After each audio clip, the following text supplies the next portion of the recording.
we had a Todd Howard interview. Just a couple bullet points to shout out. Number one, shuts down to Starfield 2.0, but does say that updates are coming.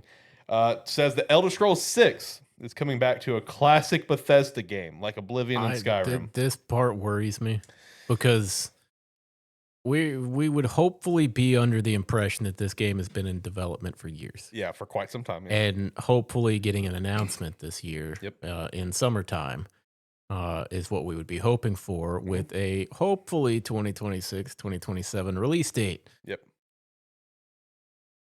If he's coming out in 2026 saying, "Hey, don't worry, guys, Elder Scrolls 6 is going back to basics." When the fuck did you start that?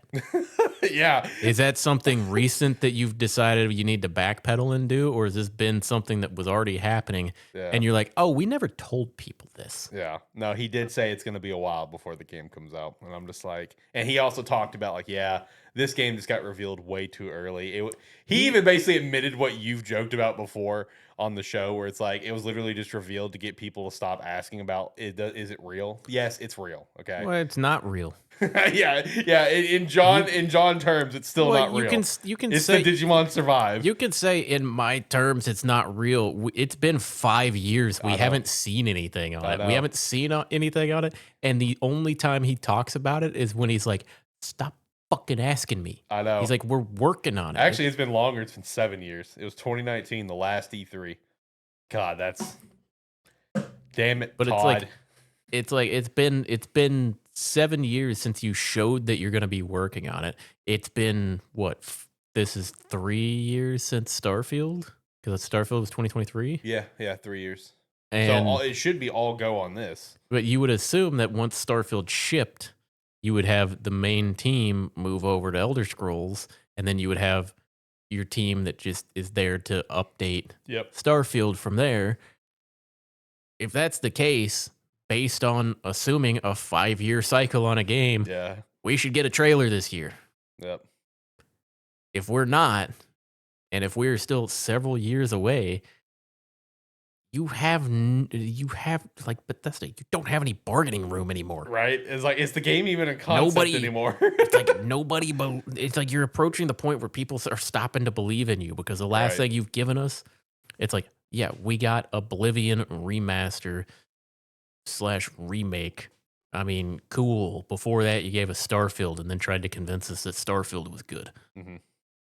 When are you gonna do? What are you gonna do when you finally release this game after a decade, and it's the same generic game? Yeah, generic Bethesda game. It's like, yeah, it's generic Bethesda, generic fantasy Bethesda game number 6. Yeah, exactly. It's like you go losing faith. It's been too long. Losing faith.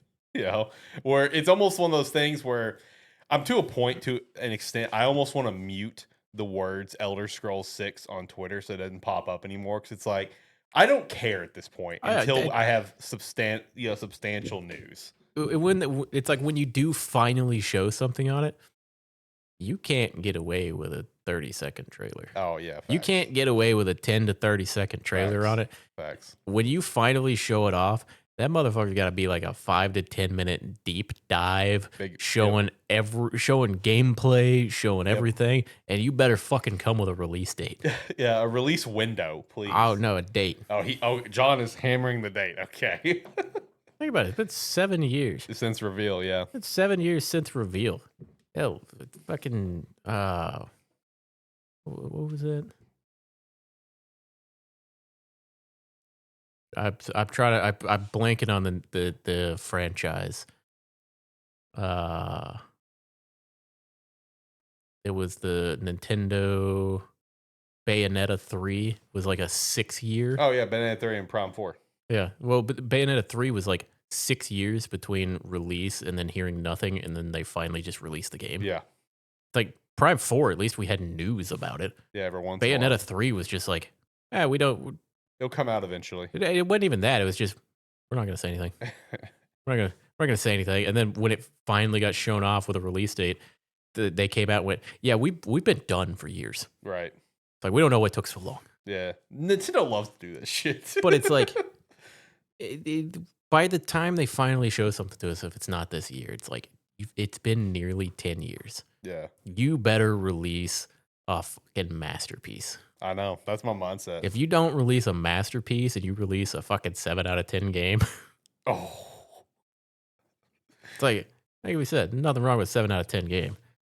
You can't tease people for a decade. Yeah, no, there's nothing wrong with 7 out of 10, but like in certain circumstances, there's something wrong with it, and in that kind of circumstance, there's something wrong with it. You know, like oof, because it's kind of like the narrative that I tried to pitch on Starfield. Like if this game wasn't a masterpiece, it was a failure because of how much they talked about it leading up to it. Because like this is a game they wanted to make in the early 2000s, and it's like my verdict was before it came out: if this game's not a masterpiece, it's going to be a failure.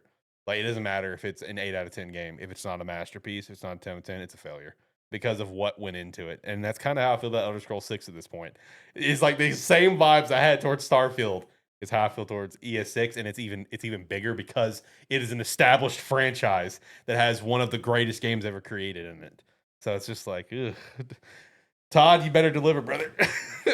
Not gonna. You better figure it out. Not gonna. Gonna be a mediocre game. Yeah.